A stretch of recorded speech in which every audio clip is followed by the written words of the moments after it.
Salve, oggi vediamo l'ultimo uscito di casa Corsair Sabre V2 Pro Ultralight Wireless, 36 grammi di mouse, quindi un bel risultato considerando che non è a nido d'ape, per cui con scocca piena fortunatamente ormai si arriva ad avere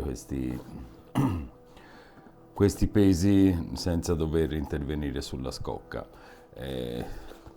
Mouse che nonostante 36 grammi garantisce un'autonomia perlomeno fino a 70 ore a seconda chiaramente del poly rate. Allora il mouse ce l'ho già da parte e vediamo oltre al mouse e al ricevitore, il cavo e tutto cosa danno in confezione. Quindi ci sono sia i piedini di scorta che come vedremo sono di dimensioni diverse da quelli installati di default, e sia gli adesivi per il grip. E allora questo è un mouse che costa 110 euro e visti i costi di adesso della maggior parte dei mouse che stanno uscendo non è male, chiaramente sono tanti soldi, questo fuori di dubbio, però visto come va il mercato adesso non è così esagerato, anzi in linea con aziende magari che sono appena uscite e che si affrontano il mercato con dei prezzi più alti.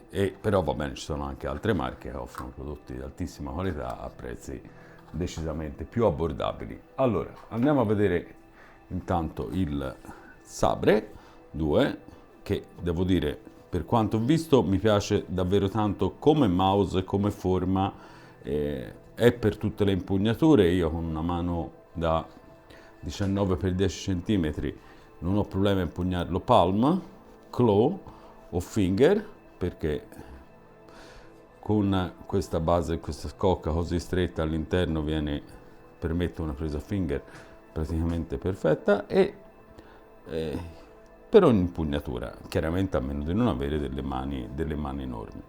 Piccola cosa, questa è la versione bianca, il nero io non sono riuscito a trovarlo su Amazon, per cui vabbè, ho dovuto prendere il bianco.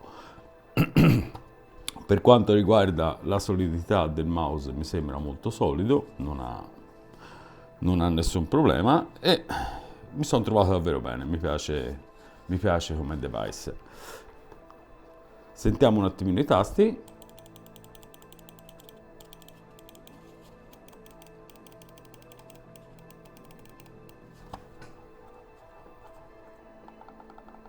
Rotellina e i tasti principali sono molto validi, l'unica cosa è che ha una corsa abbastanza lunga, soprattutto post e soprattutto per i click, scusate.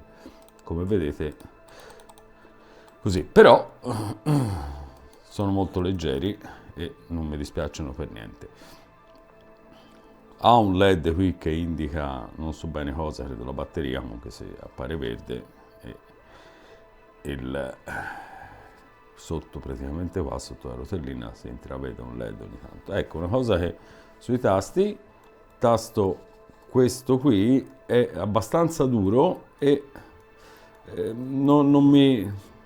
sui laterali non mi convince più di tanto, anche perché non lo raggiungo facilmente e oltretutto è molto sporgente e è un po' durino e lunga la corsa. Su questo invece è già meglio, però insomma non mi sembra niente di particolare.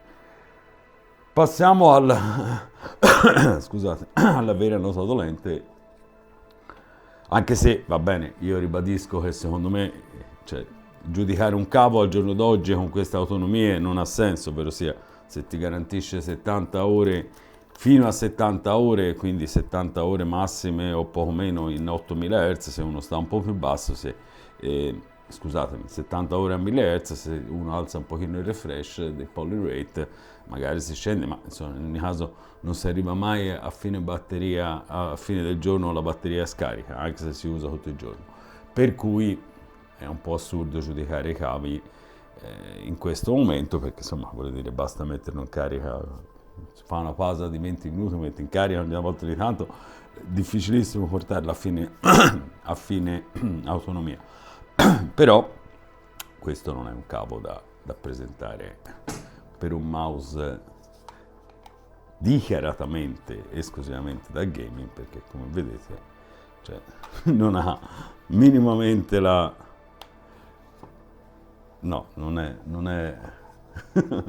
non è un cavo che si può presentare, via, ora sinceramente. È anche molto grosso, non capisco come mai, perché si possono fare tranquillamente più fini, e si comprende il perché abbiano aggiunto la clip, perché se no il ricevitore sta praticamente in alto in questo modo. Cioè, è buffa questa cosa. Comunque va bene, via, ora...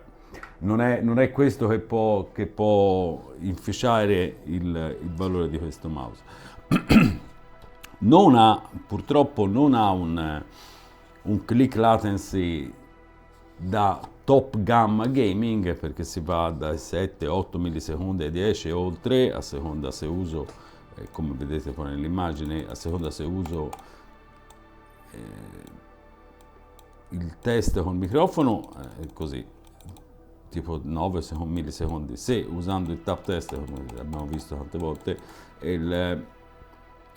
utilizzando il tap test si aumenta ancora di 2, perché si va sopra i 11 millisecondi.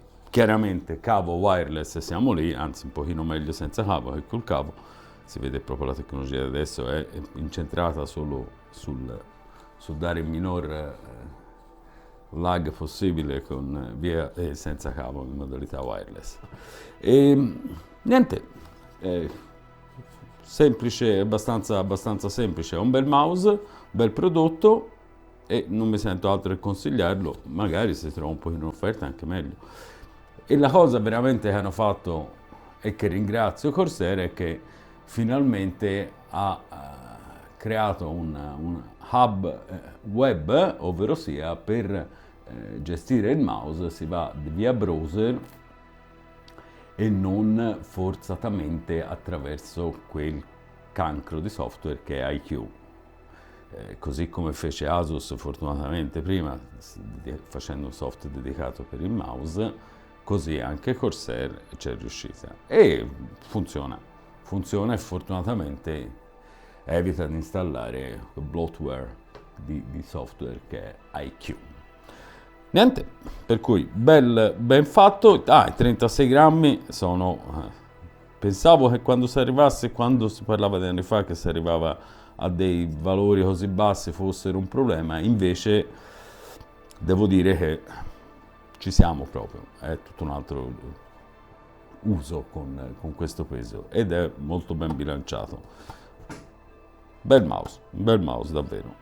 Mouse da 7,5, 8, forse anche qualcosina in più, visto il prezzo, visto che si trovano alcuni altrettanto validi con 30-40 euro in meno, per cui fosse costato 70 euro sarebbe stato a 9,5, costando 110 si va sui 7,5, massimo 8, seconda.